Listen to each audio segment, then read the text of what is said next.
like he was in the middle of remodeling anyway with all the drywall up there. So man, that storm was just a monster, you know, not only through Florida, but through the rest of the southeast. North Carolina arguably got it worse than Florida where it made landfall. Yeah. It's nuts. It was just such a beast. So thankfully, we don't have anything headed our way in the immediate future. Could that change going forward? Absolutely. This is what we're still tracking. And again, like I mentioned before, it looks like we're going to have something develop within the next 5 to 7 days. The models continue to kind of push this back and back and back. We don't have an area of low pressure yet.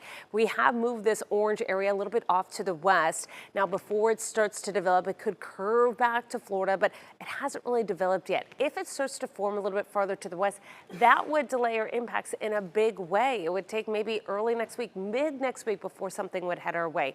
And like I mentioned before, don't get too hung up on intensity just yet. A lot of models are going back and forth. Maybe, hey, could just be rain, and then some spin up this crazy storm, and then it goes away the next model run. So the intensity is going to go back and forth until we have a better picture of what's developing, what kind of shear is going to be there, what cold front is going to be there. Those questions we just don't have answers to just yet. What we can count on is, regardless of if this develops into something significant or just maybe some rain or a tropical depression moving our way, we could count on this tropical moisture to move on in.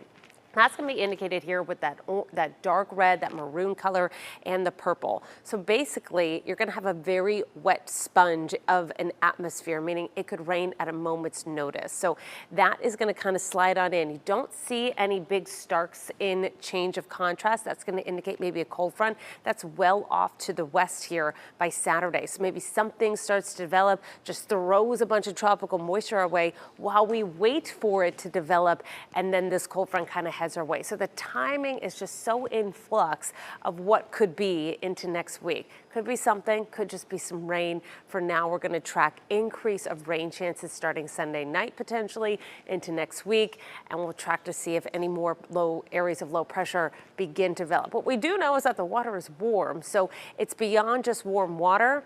This time of year, those cold fronts can be good or bad. They can be good to create some wind shear and keep that storm from developing, but it can also be bad because it makes it move our way. Those cold fronts move from west to east. So again, a lot of answers out there still, or questions to be answered, I should say.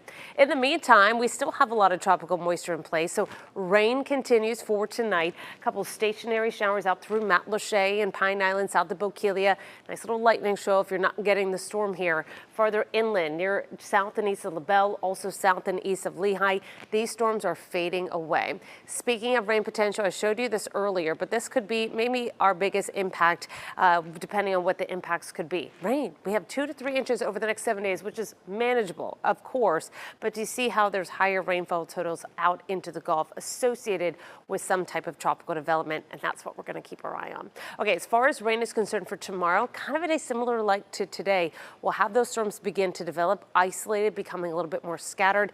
Inland spots will favor the heavier downpours, but then it starts to linger even after the sun sets as that tropical moisture is just able to support some of those showers. Here's just kind of general trend. This is just one computer model run, just showing how broad area low pressure is right through Thursday, right through Friday. This is the latest model run. Maybe something very broad come not till Saturday.